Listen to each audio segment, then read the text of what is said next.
طارق بن زیاد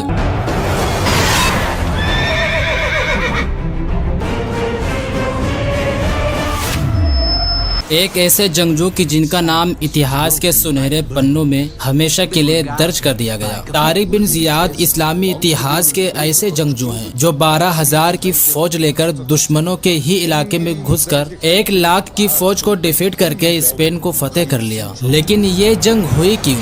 دوستو یہ کہانی شروع ہوتی ہے 8ویں صدی کے بالکل شروع سے، جس دور میں اسپین دیش پر عیسائی کی ایک مضبوط سلطنت قائم تھی۔ یہ سلطنت جتنی طاقتور تھی اس سے کئی زیادہ ظالم بھی تھی۔ اس سلطنت میں رہنے والے عیسائی یہودیوں پر ظلم کیا کرتے تھے، جو کہ یہودی تعداد میں بہت کم تھے۔ وہ اس حکومت سے حد سے زیادہ پریشان رہا کرتے تھے، کیونکہ یہ حکومت انہی یہودیوں کے اوپر حد سے زیادہ ظلم کیا کرتی تھی۔ اس دور میں اس امپائر کا جو حکمران تھا اس کا نام تھا روڈرک، جو ایک ظالم اور لالچی قسم کا انسان تھا۔ روڈرک اپنی سلطنت میں رہنے والے لوگوں کا خیال رکھنے کے بجائے انہیں الگ الگ طریقوں سے پریشان کیا کرتا تھا، اور اس نے اپنی حکومت میں رہنے والے لوگوں پر لمٹ سے زیادہ ٹیکس لگا رکھا تھا، جس کی وجہ سے وہاں کی آبادی روڈرک سے بہت پریشان ہونے لگی۔ دوستو اس دور میں اسپین کے اس عیسائی سلطنت میں ایک رسم بہت عام ہو چکی تھی، اور وہ رسم یہ تھی کہ اسپین سلطنت میں رہنے والے سبھی وزیروں اور امیر لوگوں کے چھوٹے چھوٹے بچے اور بچیاں اچھی پرورش پانے کے لیے بادشاہ کے محل میں ہی رہا کرتے تھے، یعنی کہ وہ لوگ تب تک بادشاہ کے محل میں رہا کرتے تھے جب تک صحیح طور سے جوان نہیں ہو جایا کرتے تھے۔ اسی طرح روڈرک بادشاہ کا ایک قریبی وزیر تھا جس کا نام جولین تھا۔ جولین کی ایک بیٹی تھی جس کا نام فلورینڈا تھا، اس کو لا کیوا کے نام سے بھی جانا جاتا ہے۔ وہ بھی اچھی پرورش پانے کے لیے بادشاہ کے محل میں ہی رہا کرتی تھی، لیکن لا کیوا بے حد خوبصورت بھی تھی، جس کی وجہ سے روڈرک کی گندی نظر اس کے اوپر پڑ چکی تھی۔ اور ایک دن موقع پا کر روڈرک نے فلورینڈا کو اپنے محل میں بلایا اور اس کی عزت پر حملہ کر دیا۔ فلورینڈا نے روتے ہوئے جب اس بات کی خبر اپنے باپ جولین کو دی تو جولین بادشاہ کی اس حرکت کی وجہ سے غصے سے لال ہو گیا، لیکن بھلا جولین اپنے ہی بادشاہ کے خلاف کر بھی کیا سکتا تھا؟ آخر کار بڑے لمبے سوچ و وچار کے بعد جولین کے دماغ میں اپنے بادشاہ سے بدلہ لینے کا ایک نیا آئیڈیا آیا، اور وہ فوراً ایک گھوڑے پر سوار ہوا اور اسپین سے دوڑتا ہوا روانہ ہوا افریقہ کے گورنر کی طرف۔ دوستو افریقہ کے گورنر جس کا نام موسیٰ بن نصیر تھا۔ موسیٰ بن نصیر بہت ہوشیار اور بہادر سپہ سالار تھے۔ موسیٰ بن نصیر کا ایک خادم بھی تھا جن کا نام زیاد تھا، اور اس خادم کا ایک چھوٹا سا بیٹا تھا جن کا نام طارق تھا۔ اچانک سے موسیٰ بن نصیر کے خادم کا انتقال ہو جانے کی وجہ سے خادم کا بیٹا طارق بن زیاد موسیٰ بن نصیر کے سرپرستی میں رہنے لگا۔ موسیٰ بن نصیر نے ہی طارق بن زیاد کو پالنا شروع کیا تھا۔ طارق بن زیاد بچپن سے ہی ہوشیار اور بہادر تھے۔ سپہ سالاری ان کے خون میں بسا کرتی تھی۔ وہ تلوار سے اس طرح کھیلا کرتے تھے جیسے پرندے ہواؤں سے کھیلتے ہیں۔ یہ ذہنی طور پر بھی حد سے زیادہ تیز تھے، اور اسی وجہ سے جب یہ جوان ہوئے تو موسیٰ بن نصیر نے انہیں طنجہ کا گورنر بنا دیا۔ طنجہ نام کا یہ علاقہ آج ہمارے دور میں موروکو کے ایریے میں پڑتا ہے۔ طنجہ اور اسپین کے بیچ میں لگ بھگ 14 کلومیٹر کا فاصلہ ہے، اور یہ 14 کلومیٹر کا فاصلہ کوئی اچھے روڈ یا جنگل کا نہیں بلکہ ایک سمندری راستے کا ہے، یعنی کہ اگر آپ کو طنجہ سے اسپین جانا ہو تو آپ کو جہاز کے ذریعے سے جانا پڑے گا۔ دوستو قریب ہونے کی وجہ سے ہی اسپین میں رہنے والا جولین نام کا وہ وزیر جس کی بیٹی کی عزت کے ساتھ بادشاہ روڈرک نے کھلواڑ کیا تھا، وہ اپنی مدد کے لیے موسیٰ بن نصیر کے پاس پہنچا اور اسپین کے راجہ روڈرک کا سارا حال بیان کیا۔ جولین نے موسیٰ بن نصیر کو نہ صرف اپنی بیٹی کے ساتھ ہونے والے ظلم و زیادتی کی کہانی سنائی بلکہ ساتھ ساتھ موسیٰ بن نصیر کو یہ بھی بتایا کہ اسپین کا راجہ روڈرک کس طرح سے اسپین میں رہنے والے کمزور لوگوں کو پریشان کرتا ہے، اور خاص طور سے وہ یہودی لوگوں کو کس طرح سے ٹارگٹ کرتا ہے۔ دوستو جولین کے آنے سے پہلے موسیٰ بن نصیر کا اسپین کی زمین پر حملہ کرنے کا کوئی ارادہ نہیں تھا، لیکن جب آپ نے جولین کے منہ سے اسپین کی ایسی دردناک کہانی سنی تو آپ نے فوراً اسپین پر حملہ کرنے کا ارادہ کر لیا، لیکن اس سے پہلے اپنے کچھ سپاہیوں کو اسپین میں بھیجا تاکہ اس بات کی جانچ کی جا سکے کہ جولین نے جو باتیں کہی ہے وہ سچ ہے یا پھر جھوٹ۔ کچھ دن کے اندر ہی موسیٰ بن نصیر کو اپنے جاسوسوں کے ذریعے سے یہ خبر ملی کہ جولین کے اسپین کے بارے میں کہی گئی ایک ایک بات صحیح اور سچ ہے۔ یہ خبر سنتے ہی موسیٰ بن نصیر نے اپنی فوج کو اسپین میں بھیجنے کا ارادہ کر لیا اور اپنے سب سے بہادر سپہ سالار یعنی کہ طارق بن زیاد کو 7,000 کی فوج دے کر روانہ کیا۔ طارق بن زیاد کشتیوں کے ذریعے سے سمندری راستے کو طے کرتے ہوئے اندلس یعنی کہ اسپین میں داخل ہو گئے۔ دوستو جب طارق بن زیاد کے آنے کی خبر روڈرک تک پہنچ گئی تو وہ اپنی 1 لاکھ کی بڑی فوج لے کر طارق بن زیاد کے مقابلے کے لیے نکل پڑا۔ طارق بن زیاد نے جب اپنی دشمن کی اتنی بڑی فوج دیکھی تو انہوں نے ترنت موسیٰ بن نصیر کے پاس اپنا ایک قاصد روانہ کیا اور موسیٰ بن نصیر سے کہا کہ ہمیں فوراً تھوڑی اور مدد پہنچائی جائے۔ جیسے ہی طارق بن زیاد کا یہ پیغام موسیٰ بن نصیر تک پہنچا تو موسیٰ بن نصیر نے پیچھے سے 5000 کی فوج اور روانہ کر دی۔ اب ٹوٹل مسلمانوں کی لگ بھگ 12000 کی فوج ہو چکی تھی، لیکن دشمن کے مقابلے میں ابھی بھی بہت کم تھے۔ جہاں ایک طرف طارق بن زیاد کے 12000 کی فوج کے پاس کچھ گنے چنے ہی ہتھیار تھے تو وہیں دوسری طرف روڈرک کے 1 لاکھ فوج ہتھیار سے لیس تھی۔ اپنے سامنے اتنی بڑی فوج کو دیکھ کر طارق بن زیاد کو یہ محسوس ہونے لگا کہ ہو سکتا ہے کہ میری فوج میں موجود کچھ لوگ اتنی بڑی فوج کو دیکھ کر گھبرا جائیں اور یہ میدان چھوڑ کر واپس چلے جائیں۔ تو اس لیے طارق بن زیاد نے ایک بڑا فیصلہ لیا اور ان ساری کشتیوں میں آگ لگا دی جن کشتیوں کے ذریعے سے اسپین میں داخل ہوئے تھے، یعنی کہ طارق بن زیاد نے واپس جانے کے سارے راستے بند کر دیے۔ اس کے بعد انہوں نے مسلم فوج کے سامنے ایک زبردست تقریر کی۔ فوجیوں سے کہا کہ مسلمانوں تم خوب جان لو کہ اب تمہارے پاس واپس جانے کا کوئی راستہ نہیں، اب شجاعت و بہادری دکھانے کے علاوہ کوئی چارہ نہیں۔ تم اپنی اپنی جانوں پر کھیل جاؤ تاکہ کامیابی تمہارے قدم چومے، یا پھر تم بہادری سے لڑ کر یہ جنگ فتح کرو یا پھر شہید ہو جاؤ، اور اگر میں اس جنگ میں شہید ہو جاؤں تم آپس میں جھگڑا مت کرنا بلکہ اس وقت تک لڑتے رہنا جب تک یہ پورا جزیرہ فتح نہ ہو جائے۔ دوستو طارق بن زیاد کی اس تقریر نے مسلمانوں کی چھوٹی سی فوج میں ایک جوش بھر دیا اور اس کے بعد ایک بڑی زبردست جنگ ہوئی۔ اس جنگ میں مسلمانوں کے صرف 12000 کی فوج اپنی عقل مندی اور بہادری سے روڈرک کی 1 لاکھ فوج کو شکست دے دی اور اسی جیت کے ساتھ طارق بن زیاد کا اس جزیرے پر قبضہ ہو گیا تھا۔ لیکن طارق بن زیاد نے اپنے قدموں کو بس وہیں پر نہیں روکا بلکہ وہ اس کے بعد لگاتار اسپین میں آگے بڑھتے چلے گئے اور کچھ دنوں کے اندر ہی ایک کے بعد ایک کر کے اسپین کے سارے علاقوں کو فتح کرتے چلے گئے۔ کچھ دنوں کے اندر ہی لگ بھگ پورے اسپین پر مسلمانوں کی حکومت قائم ہو چکی تھی